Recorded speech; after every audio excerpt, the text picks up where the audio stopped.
It's the fight or flight response for survival. But our brain's ability to respond to images is a two-edged sword. The person who is dominated and controlled by emotional impressions becomes a victim of his own sensory images. These people act impulsively in response to their feelings. They have little control over their environment.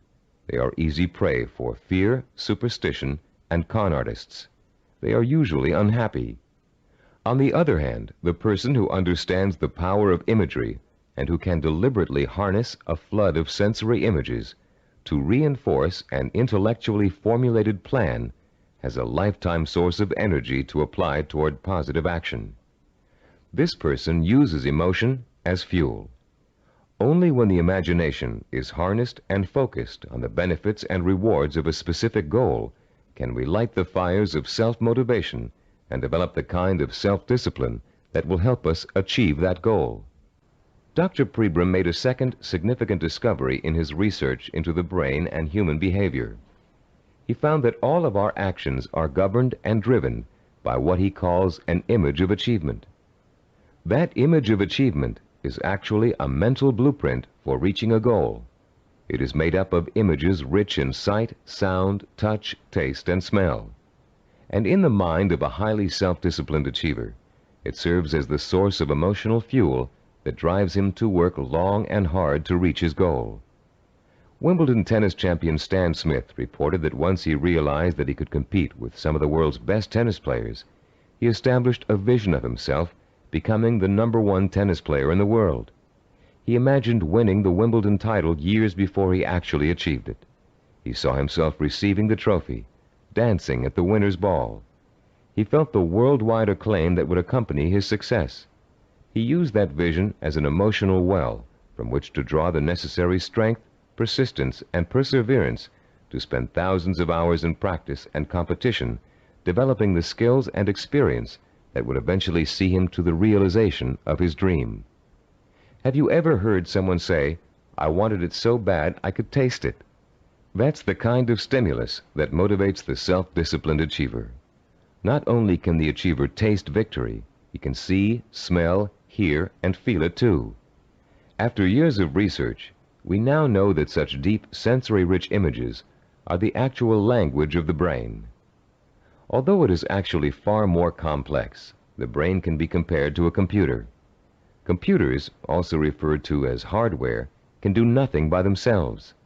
They are simply the vehicles for programs called software that tell the computers what to do. Think of the brain as hardware and the imagination, images of achievement, as software. Images of achievement tell your brain what to think, which in turn tells you how to act. The right images can set in motion a chain of events that will lead you towards any kind of achievement you can imagine. Author Joe Himes describes watching a Taekwondo master named Young Tai Lee practicing blows against a straw-covered board. Lee pounded his fist again and again against the board, oblivious to the fact that his knuckles were bleeding. When Lee's practice was over, Himes asked him whether his hand hurt. Lee replied, "Not until just now, when I thought about it." When Himes looked astonished, Lee explained further, "When I was striking the Makawara board as you came in, my mind was on my home in Korea. Though I was standing here, I was seeing the mountains I knew as a youngster and the children I played with, hearing their laughter and my mother's voice. I was unaware of the pain in my hand." Lee then told a dramatic story of his own Taekwondo master, who once underwent a sinus operation with only his own concentration for an anesthetic. "How was that possible?" Himes asked. "Regulate your breathing," Lee replied. "Fix your eyes and mind on something else, perhaps a rock or a spot on the floor or ceiling. Concentrate on that object, savor it, taste it, give it color, and smell the dimension. Let it absorb all your thoughts and concentration, and the pain will diminish." If we replace the word object in Lee's description with the word goal, we have the perfect description of a sensory blueprint. Concentrate on that goal, savor it, taste it, give it color, and smell the dimension. Let it absorb your thoughts and concentration. This ability to use sensory images to marshal one's powerful sensory impulses toward a goal is the essence of self-discipline. We are all born with imagination. Self-disciplined achievers have learned to use it to achieve even the most seemingly impossible goals. The self-disciplined achiever begins the journey to success with imagination. He asks himself, if I can have whatever I can imagine, what do I want? What is my purpose? When he has defined that purpose, he uses his imagination to create a vision of achievement, a sensory-rich image that will evoke an emotional response so strong that he is driven to action to bring his vision to life. And when he has achieved that goal, he uses his vision to create new goals, for the self-disciplined achiever never stops. He has learned such a powerful method for becoming successful that the pleasure of succeeding has for him become life itself. The self-disciplined achiever also uses imagination to change his goal whenever necessary. As images evoke emotion, and emotion propels him to act, he gets closer and closer to his goal. And the closer he gets, the more his reality changes. When it changes in such a way as to make his original goal either impossible or undesirable, he changes that goal to fit his new reality. The self-disciplined achiever creates a feedback system that ensures that he will never give up, and he will ultimately achieve what he wants. This is where most people fall down. They're working towards a goal, and suddenly circumstances interfere with that goal. They get sidetracked. Then when they try to get back on course, it doesn't work. Because their original goal does not fit their new reality, they think they have failed, and they give up. In the same circumstances, the self-disciplined achiever uses his or her goal visualization as a reality check. If reality suddenly dictates that the original goal won't work, the goal must be altered to fit reality. The achiever has not failed. He or she has set a new course that will lead to success. Take someone who sets out to become an obstetrician. After 4 years of pre-med and 2 years of medical school, our self-disciplined achiever suddenly realizes that she's far more interested in becoming a neurologist. Should she drop out of medical school? Of course not. She'll simply switch her visual blueprint to another field of medicine and change her plans for where she'd like to intern after medical school. She doesn't think of herself as a failed obstetrician. She thinks of herself as a successful neurologist. Or take the businessman who wants to open up a retail store in his neighborhood. During the knowledge-gathering process of talking to other business owners, discussing loans and insurance with bank officers, and looking into buying franchises, he discovers that a retail operation won't really fit his particular talents or expectations. Instead, he realizes he's a perfect candidate for starting a direct marketing company. So he changes his vision and his direction to fit his new goal. For these people, the fire still burns, but the trial and error process of working towards their goal has led them in directions they wouldn't originally have thought to go in, and they will be successful because they're flexible enough to grow and change as their goals grow and change. The relationship between vision, self-motivation, and achievement can be condensed into an easy-to-understand 7-step formula for developing self-discipline. As we explain that formula, you can refer to your study guide and follow along as we talk about the 7 keys to self-discipline outlined in Diagram 3.1. The first step in developing the power of self-discipline is to create a purpose. You must define a cause to which you can wholeheartedly commit your time, resources, and energy. This cause points you in a direction. It gives you a reason for making the effort. It lights a small spark inside you that will soon begin to burn with emotion and drive. The second step is to find role models who have already achieved what you want to achieve. Study their life patterns, their methods and techniques for reaching their goals. Let their example inspire you, and realize that they are normal people just like you, but they are self-disciplined people. With the power of self-discipline, you can achieve as much as they have. With a firm purpose in mind and an exciting sense of possibility sparked by your role models, you'll find yourself developing a strong-willed emotional belief in your ability to succeed.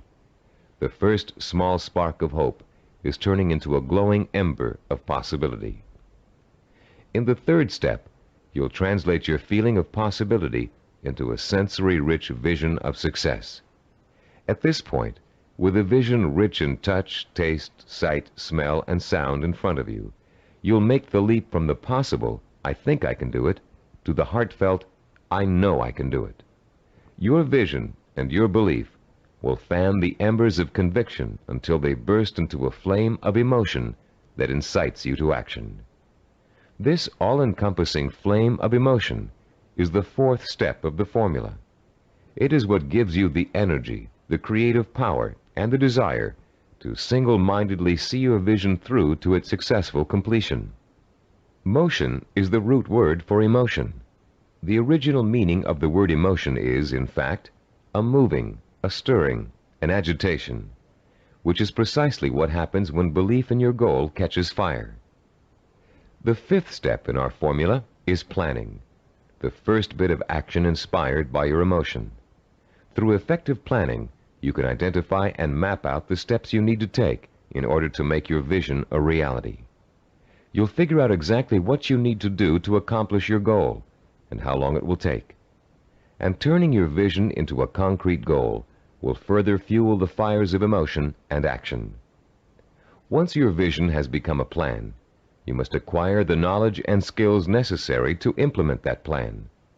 This is the sixth step in the formula for developing self-discipline. No matter how difficult the learning process might be, you continue to draw inspiration and fortitude from your vision. And each time you master a skill, your confidence in your ability to achieve increases. The seventh and last step in our formula is what we call persistence and perseverance. Persistence is staying with your vision, seeing it through to its completion, no matter how long it takes or how difficult it is. Perseverance is persisting in spite of setbacks, disappointments, and hardship.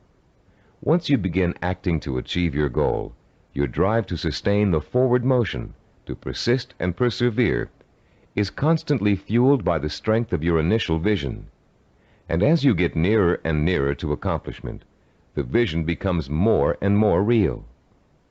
As your vision fuels reality, and reality fuels your vision, your drive to achieve begins working like a giant breeder reactor. You've put into motion a self-perpetuating spiral of vision, belief, emotion, motion, and reality. This formula for harnessing the essence of self-discipline will change your life. For the first time, science has given us the power to truly be able to change our own circumstances from the inside out, to understand what makes men and women overcome tremendous odds and obstacles to achieve greatness. For the first time, greatness is within the grasp of each of us. Through the understanding of the scientific principles that govern our thinking and behavior, we can, for the first time, program ourselves for success. In the next session, you'll begin to put the principles you've just learned into action. You'll learn a powerful sensory exercise which will let you determine your true goal. And once you've taken that vital first step, you can begin the exciting journey of action that will propel you towards the ultimate achievement of your heart's desire. At a recent workshop based on the neuropsychology of achievement, Cybervision President Stephen DeVore was asked an interesting question by a young corporate product manager. Mr. DeVore had been outlining the principles of goal setting when the product manager said, "You know, there's one problem I haven't yet solved. We talk about opportunities and goals, but there are so many opportunities to choose from, so many different directions we can go. How do you figure out exactly what you want to go for? How do you focus in on one choice among so many?" This session addresses that very problem, the problem of finding a purpose, and it isn't always easy. We live in a free society filled with opportunities for anyone who wants to take advantage of them. It's wonderful to have so many choices, but sometimes it makes choosing what you really want to do, your purpose, even more confusing than ever. Still, there are ways to narrow your choices down, and this session will show you how to do it. Through an exciting and powerful 4-point exercise, you're going to learn to pinpoint what it is you want most in life, out of all the things you may think you want.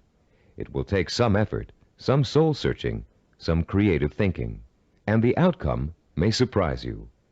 By the end of this session, you'll have chosen and defined what we call a macro purpose. The term macro means large or inclusive. Your macro purpose is equivalent to what creative people call the big idea. It's your main desire, your real purpose in life, your reward for hard work and effort. It's going to become your very reason for existing. Besides defining your macro purpose, in this session you're going to learn what micro purposes are and how they're used. Micro purposes are the stepping stones to your macro purpose. They consist of all the things you need to do to achieve your most important ambition. To help you thoroughly understand the concept of macro and micro purposes, think back for a moment to your early years in school, when you first learned to do simple math. Remember what a struggle it was to understand how to add, subtract, multiply, and divide? Numbers seemed a mystery to you back then, and you may have thought you'd never learn how to perform the most basic math functions. At the time, learning math for you was a macro purpose, and all the elements of learning it were micro purposes. You had to learn to count, for one thing. You had to learn the symbols for addition, multiplication, subtraction, and division. And you probably had to memorize the multiplication tables. As an adult, math seems to hardly be important, but you couldn't balance your checkbook or manage your money without it. And if you're a stockbroker, accountant, retail store manager, or bank teller, among other things, math is an important part of your job. So math was a micro purpose that helped you launch your present career, your macro purpose. If your desire is to earn a college degree, a macro purpose, you must take a certain number of courses and amass a certain number of credits. Each course you take that counts toward your degree is a micro purpose. But if you want to be a doctor, earning a bachelor's degree by itself is only a micro purpose. You still have to attend and graduate from medical school and complete an internship, more micro purposes, before you can be licensed to practice medicine. As you can see, macro and micro purposes change according to your stage in life and what you want to accomplish at the moment. A teenager may enter college with no clear idea of what he or she wants to do except finish school, the macro purpose of the moment. But by the third year of school, that student may decide on a career that requires additional schooling and a period of apprenticeship. So finishing school becomes a micro purpose, a stepping stone to a rewarding career. But macro and micro purposes don't just apply to careers or lifelong goals. Setting a macro purpose and determining what micro purposes are necessary to achieve it is an excellent way to help you accomplish any goal, no matter how large or small. It's a logical and creative process that lets you organize your thoughts and actions to make your goal clearer, more rational, and easier to achieve. Just imagine for a moment that you're stranded alone in the wilderness on a freezing winter day. It's late afternoon, and there's no hope of rescue before the next morning.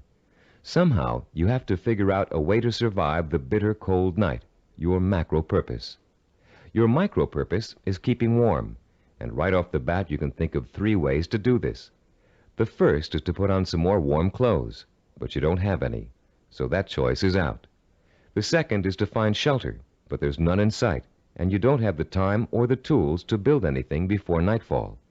The third is to light a fire and keep it going through the night. Since the woods around you are filled with dry logs and kindling, this looks like a real possibility. But you don't have any matches, and as for rubbing 2 sticks together to start a fire, it never worked when you were a child, and you doubt that it will work now. There has to be another way. Looking around you for another solution to accomplishing your macro purpose, you notice a sliver of broken glass on the ground, and there's still enough sun left for you to be able to feel its warmth. Picking up the glass, you hold it so the sun's rays can penetrate its surface and focus on a dry stick of wood underneath. In 10 minutes, the stick is burning. But your ordeal isn't over. After the fire is lit, you have to gather enough logs and kindling to last through the night, another micro purpose.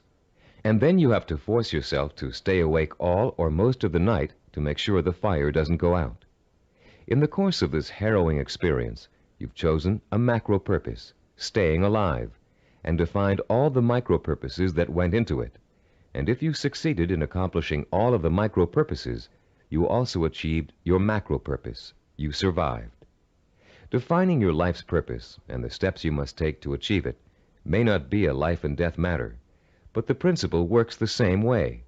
By the time this session is over, you'll have a macro-purpose, a clear understanding of what to focus your energy, talent, and intelligence on.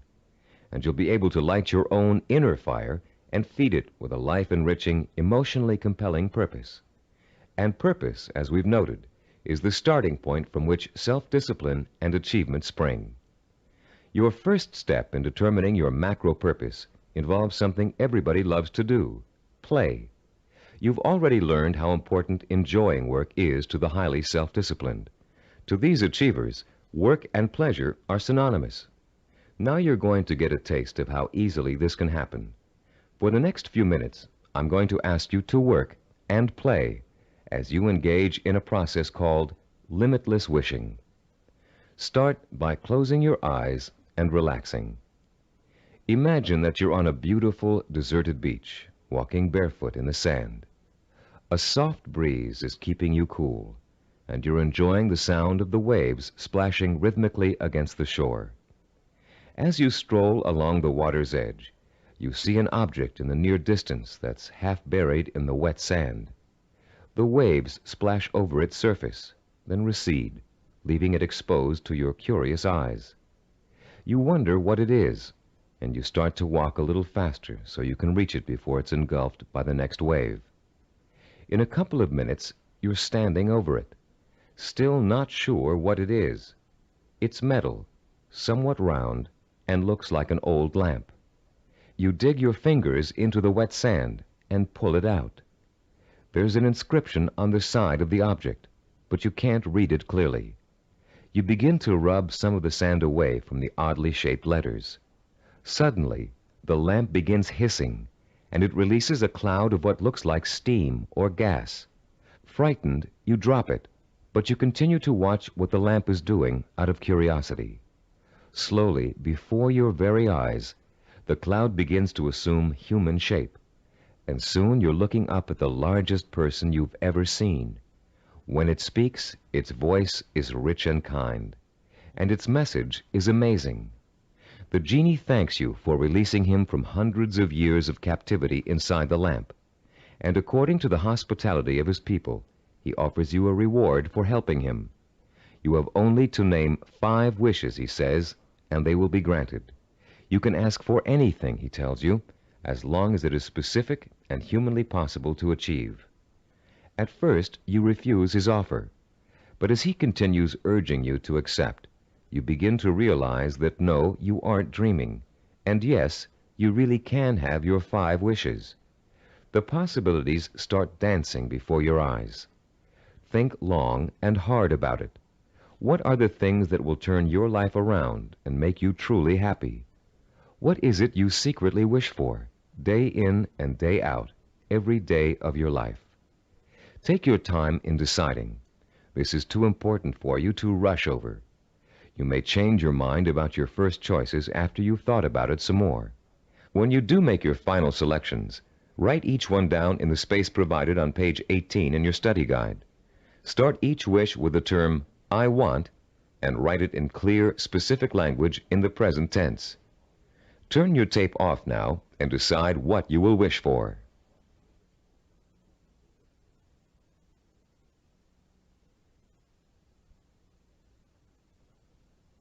Welcome back.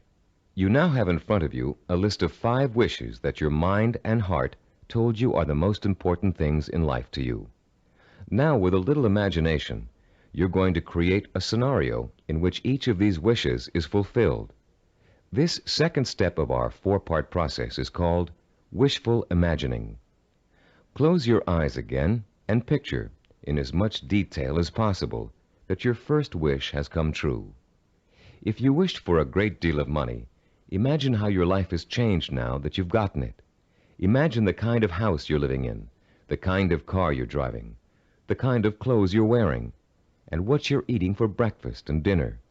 Maybe you've got a private plane or a swimming pool, a new career, new friends, or the same friends you have now, but with a new attitude toward you. Try to imagine that you're having dinner or drinks with your best friend, and you're explaining to that friend how your new life feels. This is a friend you trust completely, so you can say anything, positive or negative. Really imagine you're there, in the restaurant or bar, being served food or drinks, with people talking around you and soft music in the background. Imagine what you look like. Are you younger, thinner, better dressed? Is your friend looking envious? Picture every single detail, down to the season, the location, the restaurant, the plates and glasses on the table. Repeat this process for every one of the 5 wishes you wrote down. And as you imagine each one coming true, pay attention to your emotional response. Are some wishes easier to imagine than others? Did 1 or 2 really make your pulse quicken with excitement? Are there any that felt particularly comfortable, as if you could just walk right into the scenario and feel at home? Which one seemed to draw you in like a magnet? There will be one wish that unmistakably evokes the greatest emotional response in you. That wish will be your final choice, and you'll be ready to proceed to the 3rd step in defining your purpose, the step we call creative biography. When truly accomplished people pass away, they've generally left behind a legacy of achievement in art, finance, politics, or the social sciences. Biographers and historians then catalog those achievements so others can read about them for inspiration. For example, here's the entry on a man named Thomas Arnold from the Britannica Junior Encyclopedia. The text of this biography also appears in your study guide on page 18. The biography reads as follows: Thomas Arnold, 1795 to 1842. Some people are loved without being respected, and others respected without being loved. Arnold of Rugby was loved by many, respected and admired by everyone who knew him. Born at Cowes, Isle of Wight, this great headmaster and scholar was educated at Winchester and at Oxford in England, where he distinguished himself in classics and history. He left Oxford in 1819, and after 9 years of study and writing, was elected headmaster of Rugby School. His powerful personality set its mark on the school from the first, and made it great in a new sense. He was very religious, and he inspired his boys with new and more serious ideals of scholarship and life. He found time, too, during the 14 years of his headmastership, to publish sermons, an edition of the Greek historian Thucydides, and a history of Rome. In 1841, he was appointed professor of modern history at Oxford, but died the following year.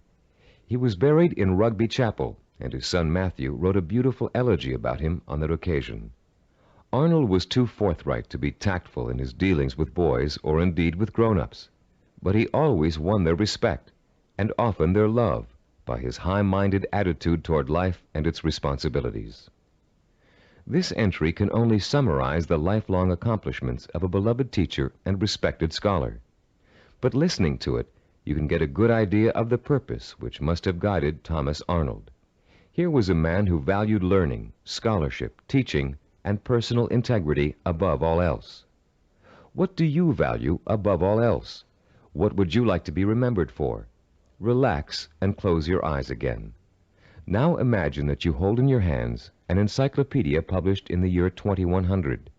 It's a heavy book with a solid feel to it. You can smell the leather binding and feel the crisp new paper as you open it.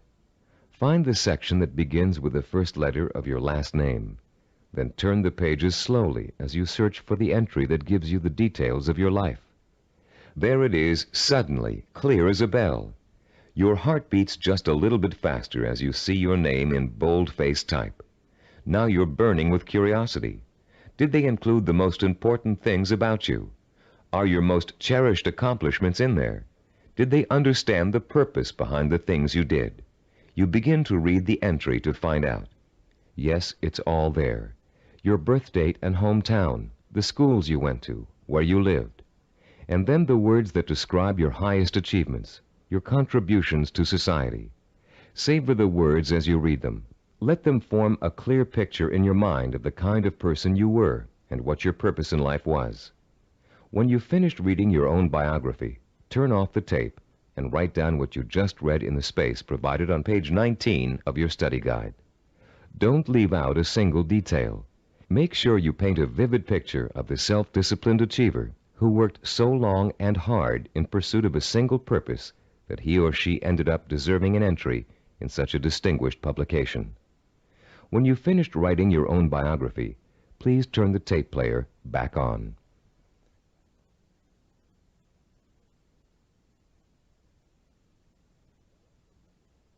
Welcome back. Now that you've completed the limitless wishing, wishful imagining, and creative biography exercises, a clear pattern should be emerging. You should now be able to answer the question, what do I, deep in my heart, really want to do? What is my purpose in life? Your fourth step in determining your purpose is writing this, the answer to that all-important question, down. You're now going to compose a personal statement of purpose. But before you do it for yourself, imagine that you're going to do it for someone else, a famous historical figure, for instance. Try George Washington. What do you think his statement of purpose might say? After all, he accomplished a great deal, not the least of which was becoming the first president of the United States. But George Washington never actually intended to become the first president. He was elected because of the kind of purpose he really had. A purpose statement for George Washington might read, I would like to use all my strength, courage, knowledge, and resources to secure liberty and freedom for all my fellow colonists. George Washington was a great statesman and public servant, but there are other kinds of achievers. Amelia Earhart, for example. Even in childhood, she had a definite purpose in mind. It was not to be a famous woman aviator. That came later, as a natural outcome of what she really wanted to do. Amelia Earhart's purpose statement, composed when she was still a child, said, When I grow up, I'm going to have adventures and show the world that women can be as heroic as well as men. A purpose statement can be as general as you want it to be. It can speak of heroism, freedom, social changes, adventure. It's meant to act as a focusing tool, not an actual blueprint for achieving it. You'll learn how to do that later in this program. Turn to page 20 in your study guide and compose your personal statement of purpose. Turn off the tape now while you do it.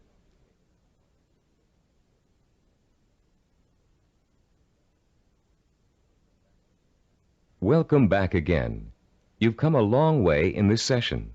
You've learned to use limitless wishing, wishful imagining, creative biography, and a statement of purpose to narrow down your options and make a final choice about where you're going to focus your efforts. You've just used this four-part process to make a major decision about what you really want to accomplish and achieve in your life. But you can use it again and again, anytime you feel it's necessary, to aid you in making any kind of decision, from the smallest to the most important. This process works equally well for macro and micro decision-making. Whether you know it or not, you're now well on your way to becoming a self-disciplined achiever. You've learned to use one of your richest natural resources, your intuition and imagination. You've discovered what it is you really want to achieve and have written it down as a statement of purpose. You've laid the solid foundation upon which the power of self-discipline is built. We'd like to congratulate you on what you've already accomplished. In our next session, you're going to learn how role models can inspire and teach you to achieve your lifelong ambition. In Homer's The Odyssey, one of the oldest surviving epic poems in the world, there is a character named Mentor. A wise and practical man, Mentor kept everything running smoothly at home, while Odysseus, the hero of the tale, went off for 10 years to have adventures. Mentor played his role so well and gave such wise and true advice that his name has become part of the English language as a representation of what he stood for. The American Heritage Dictionary defines a mentor as a wise and trusted counselor or teacher. This session is about mentors. Few achievers can ever reach their goals without them. Mentors provide you with the kind of inspiration, motivation, and example that can make the difference between achievement and failure. Mentors help you to develop the belief that anything is possible. And mentors allow you to learn through modeling, that is, emulating the person you'd like to be. In ancient civilizations, mentors were revered. In the 18th century BC, there lived a wise Babylonian king named Hammurabi. One of his greatest achievements was developing and drafting mankind's first set of civilized laws, known today as the Code of Hammurabi. This king was so wise that one of his laws required all men of learning and craftsmanship to pass on their knowledge and skills to the young through examples their students could follow. Hammurabi realized that without modeling, no civilization would last very long. There have been many changes in the past 3,800 years, but one thing has remained the same. Without modeling, learning and achievement are not possible. It is a rare person who can forge a new path in society without consciously or unconsciously imitating someone that came before him. It is a rare artist who develops a new style without first having worked in the style of a master he or she has always admired. But actual skills aren't the only thing you learn through modeling. Values, attitudes, and behaviors are also passed on from mentors to students. And whether you realize it or not, you've been a student of behavior all your life. As an infant, your eager mind quickly grasped everything that was going on around you. You watched and later imitated what your parents, siblings, friends, and teachers were doing. If you had good models, models of integrity and achievement, most likely you grew up to be an achiever yourself. But if your models reflected apathy or failure, you probably grew up to imitate many of the self-defeating and negative behaviors you witnessed in your early years. Most of us had models who could best be called middle of the road. Your parents may have had specific skills and abilities they were proud of, but fell short of being a good example to you in other ways. An older brother or sister may have possessed exceptional talent in an area where you couldn't possibly compete. As a result, you've probably been instilled with a mixture of negative and positive attitudes about yourself and your abilities to succeed. It's time for you to develop the kind of positive outlook that is critical to developing self-discipline. It's time for you to throw off the cloak of self-doubt and realize that when you acquire self-discipline, you have what it takes to achieve your goal. It's time for you to use that self-discipline to develop the knowledge and skills you need to achieve. And in order to do all those things, it's time for you to find mentors who have already accomplished what you want to achieve. You're no longer a helpless infant who can't pick and choose good models to learn from. As an adult, you have the intelligence and power to go out and find the kind of mentors who will inspire and teach you with examples of their own persistence and positive attitudes and behaviors. By the time we finish this session, you'll know how to find your own personal mentors and use them to their fullest ability. And you'll be able to overcome the negative attitudes and lack of self-discipline that have been holding you back up until now. You'll learn how to identify your own personal role models using historical figures and the people surrounding you today. You'll find out how to actually learn new attitudes and behaviors from them. You'll learn how to use them to create a blueprint for your own actions, starting right now. And more importantly, you'll learn how to draw inspiration from them, the kind of inspiration that empowers your purpose, what you want to achieve, with a sense of possibility. If others have achieved it, then it's possible for me too. How do you go about finding mentors? At first glance, it may seem that there's nobody even remotely accessible to you who has the same kind of hopes and dreams as you do. But high achievers always find a way, and so can you. In our research, we discovered that achievers draw their inspiration from role models in two ways: indirectly, from reading and watching films, and directly, through day-to-day observation and contact. Let's first discuss how self-disciplined achievers indirectly find their mentors. Indirectly, they learn through media portrayals, mostly through the reading of biography and autobiography, reading profiles of achievers in magazines and other periodicals, and watching inspirational films and television programs.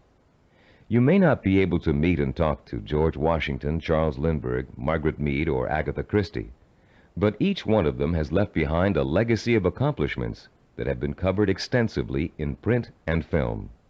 Stop now and think of all the people you've read about, heard about, or seen portrayed in films. Whom did you admire most? Whose story elicited a throb of recognition from you, a feeling that if you could be in anyone's shoes, that was the person you'd like to be? It could even be a fictional character, a great detective or explorer created by an imaginative writer. But there had to be, and still has to be, someone you've always greatly admired and wished you could be like. After he made the film Rocky, Sylvester Stallone talked in an interview about the power of mentors and how his movie worked to inspire millions of people around the world. "I think there's a definite formula in reaching audiences," he said. "Provide them with heroes and heroines who have to pull themselves up from the depths of despair. And as they struggle and claw and finally attain their goal, the audience says, 'That's the kind of person I want to be.'" Stallone's character Rocky is the embodiment of a man obsessed with and driven by a vision rich in emotion and purpose, a self-directed achiever who overcame the odds through hard work, effort, persistence, and perseverance. Browse through the New York Times nonfiction bestsellers list this Sunday in your local paper. You'll find that half the books listed are biographies or autobiographies, testaments to people of enormous self-discipline and high achievement. Examples of the power of self-discipline are all around you. You only have to visit your library, your local newsstand, the closest movie theaters, or your local video store for inspiration. Your first step in finding a self-disciplined mentor is to search out books, magazine articles, and movies in which the main characters, fictional or real, have achieved something similar to what you want to achieve. And after studying these people, you can begin to answer the questions. What is it I must do to achieve my goal? What skills do I need to learn? How must I behave? What actions do I need to take? Your mentors will provide you with the answers. The self-disciplined have 3 direct methods of finding role models to learn from and emulate. The first is through personal acquaintances. They may have a friend whose business or personal successes have inspired them to take similar routes to the top. Or perhaps there's a family member who has achieved widespread recognition for outstanding contributions to the community. Because these mentors are close at hand, they can be watched from a front row seat. You can observe their attitudes, behaviors, and thinking patterns. You can notice how they solve problems. You can pay attention to how they behave when confronted with setbacks or victories.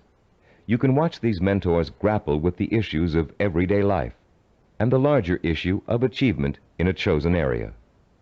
But sometimes there just aren't any people who are that close to you who fit the bill of the self-disciplined achiever.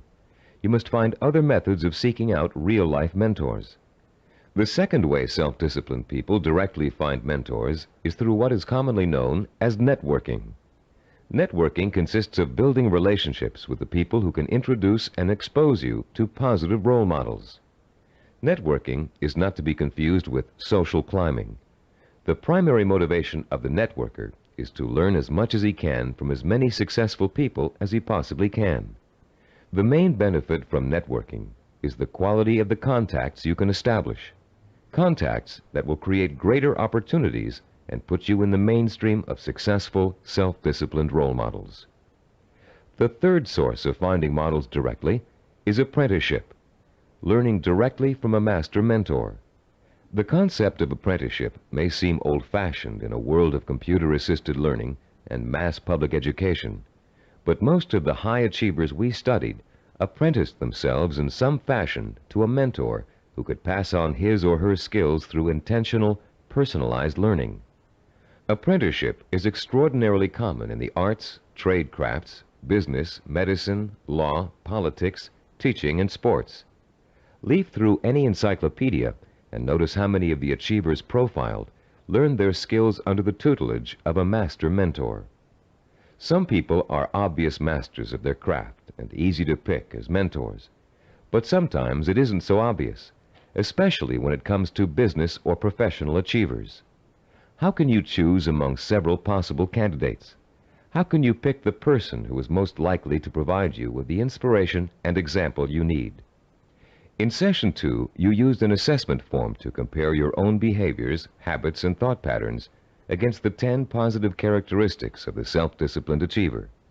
On page 25 of your study guide, you'll find a similar form that you can use to identify the strengths and weaknesses of prospective mentors, with instructions on how to use it.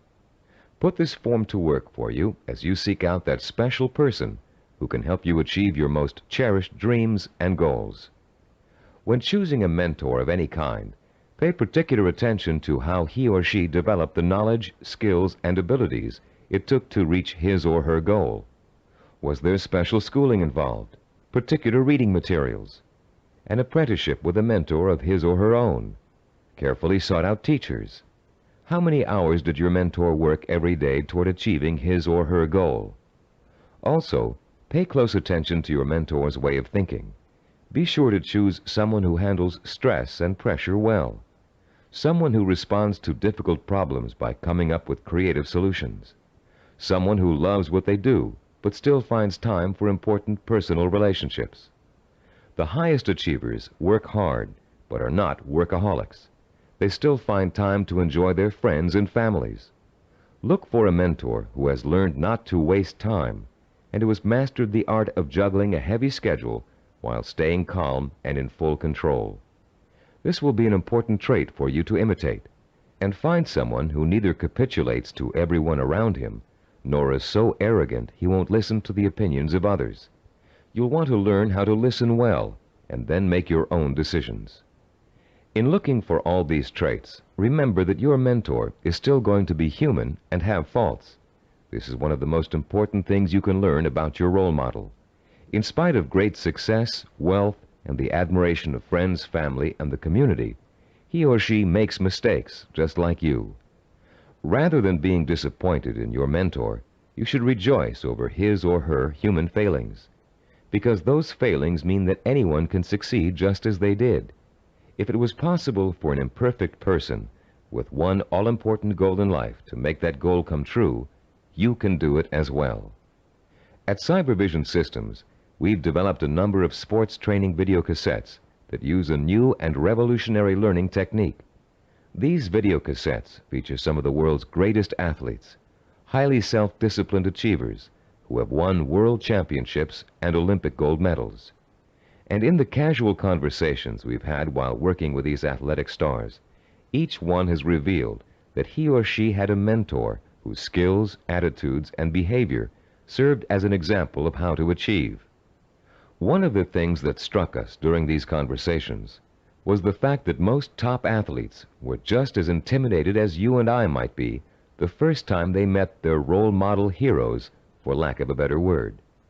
The idea that a major league ball player of undisputed talent might be quivering like a school kid in the face of their lifelong hero made us feel pretty normal, actually.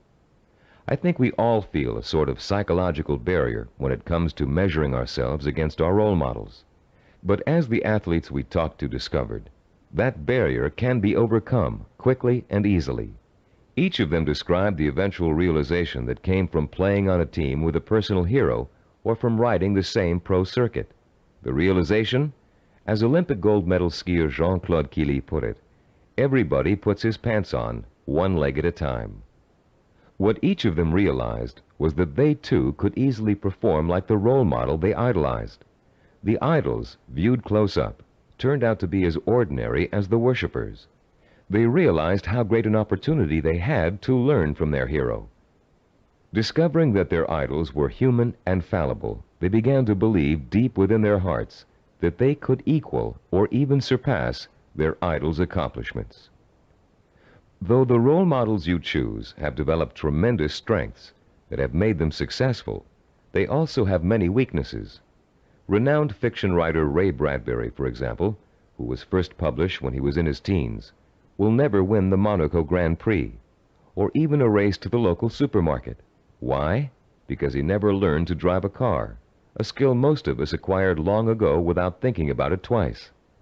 A friend of ours who was independently wealthy, a local politician, a publisher of fine art books, and a world traveler, wears finely crafted boots with all his clothes, even his business suits.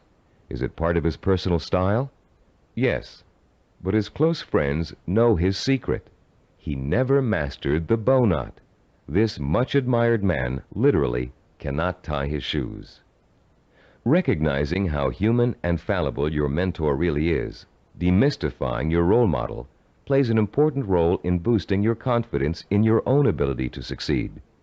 If a man who cannot tie his shoes can become a politician, a publisher, and a self-made millionaire, what couldn't you accomplish with the same ambition and drive that got him where he is? This is a man who never let minor shortcomings hold him back. He and 1,000 other mentors will prove to you that you don't have to be perfect to succeed. In fact, you may be amazed to find out that there are a lot of similarities between you and your mentor. People with similar goals often think alike.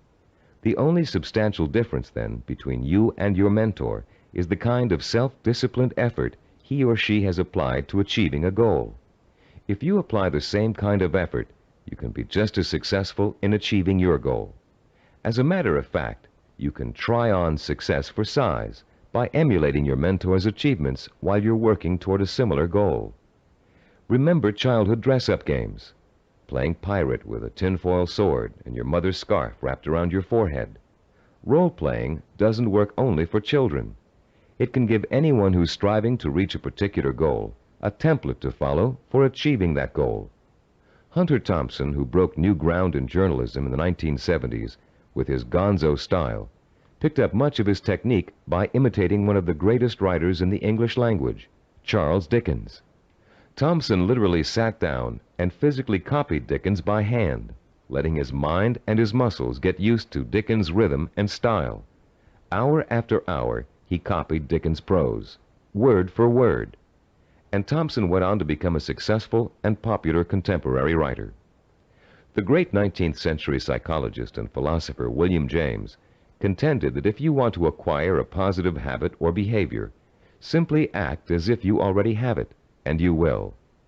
James was aware that the human nervous system is incapable of distinguishing between a physically real experience and a vividly imagined one, which means that once you select your mentor, all you need to do is act just like that person in order to be just like him or her.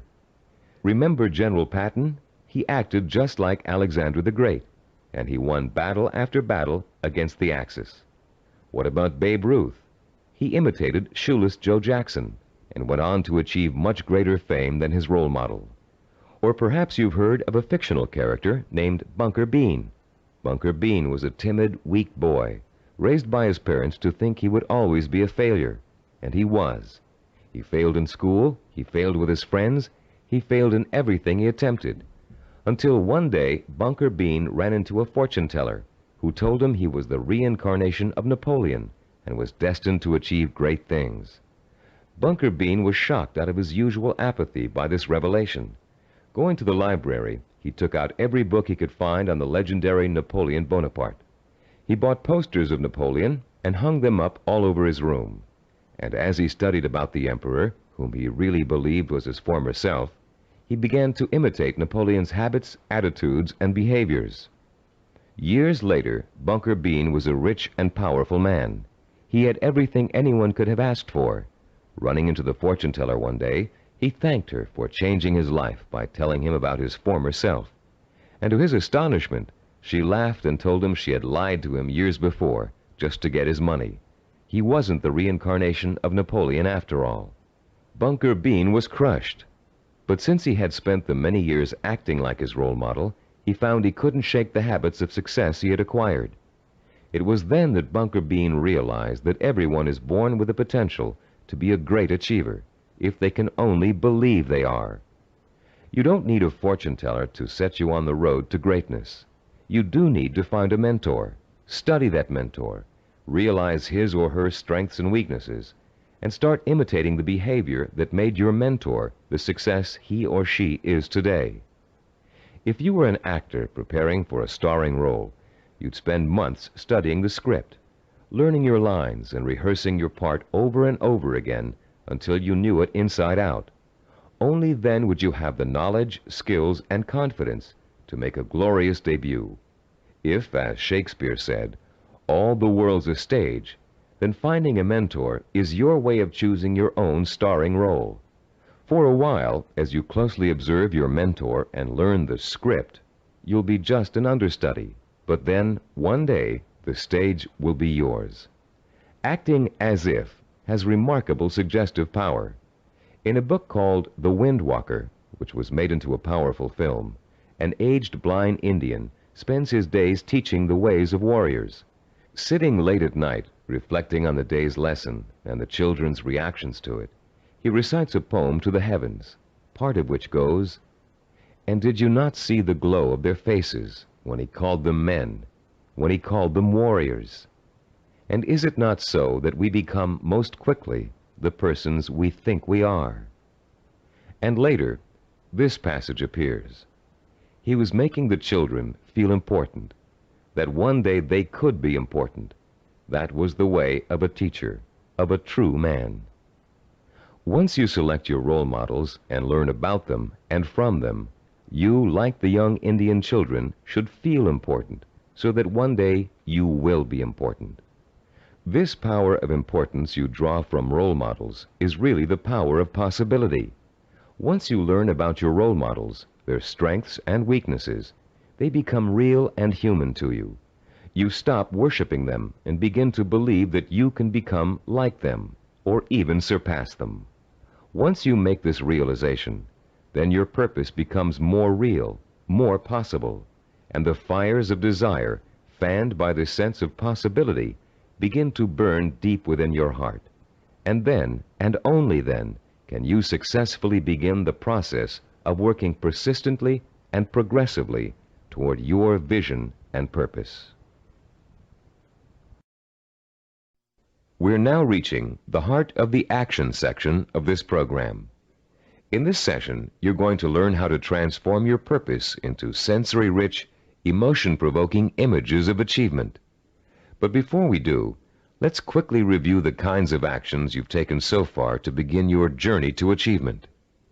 In Session 4, you learned how to determine your purpose, the goal that represents the true desire of your heart and mind. This purpose is so important to you that you're willing to dedicate a great deal of time and energy to achieving it.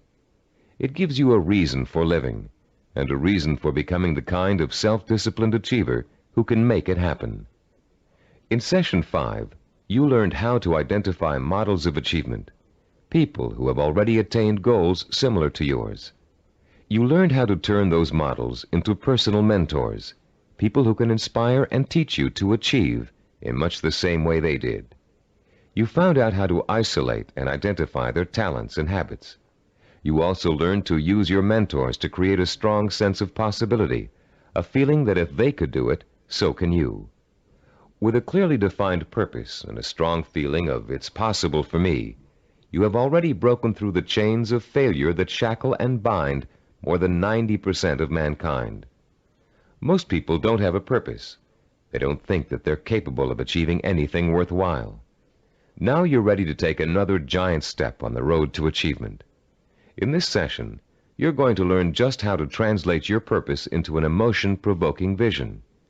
This vision will become so real in your imagination that it will inspire and motivate you to work towards it every minute of every day until you make it come true. What we call your vision of success is a clear, sensory-rich, highly detailed mental picture of what you want to achieve and the rewards you'll experience as a result of its achievement. When this vision of success is linked to your purpose and a strong sense of possibility, it will, like a hot branding iron, burn itself deep into every fiber of your being. Not only will you become obsessed with this vision, but you'll also develop a sense of deep belief in your ability to achieve it. Your vision allows you to make a quantum leap from the sense of possibility to the sure-fired conviction that I know I can do it. You're about to learn a simple but powerful 4-step process for transforming your purpose into a sensory-rich goal. Once you have done that, we're going to give you 5 easy-to-use guidelines that will help implant the goal deep into your mind and nervous system. It will then become a permanent part of you and serve as the fuel that fires your emotion and incites you to purposeful action. Let's now begin to learn about the process of sensory goal setting and how you can use sensory goals to develop what we call a magnificent obsession, a burning desire to achieve your purpose. The first step you must take is to translate the statement of purpose you developed in Session 4 into what we call a sensory goal statement. As you recall, your statement of purpose was a general statement of what you would like to achieve. Your sensory goal statement is going to be much more specific. There are three main elements to the statement you are now going to write. First, it must be result-oriented.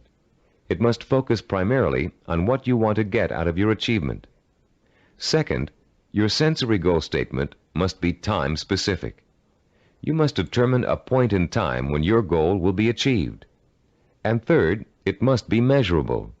You must specify a criterion that lets you know when your accomplishment is complete.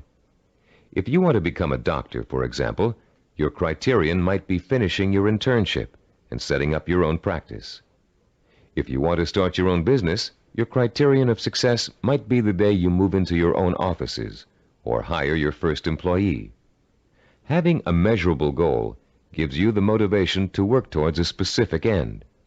It also lets you measure your progress along the way and take corrective action if you're moving off target. This sense of having a concrete reality to work for, combined with an actual time frame and a result to look forward to, fuels your drive and compels you to work persistently and systematically toward the ultimate success of your endeavors. Let's quickly look at a few examples of how a statement of purpose can be translated into a sensory goal statement. Let's say your statement of purpose reads, I want to help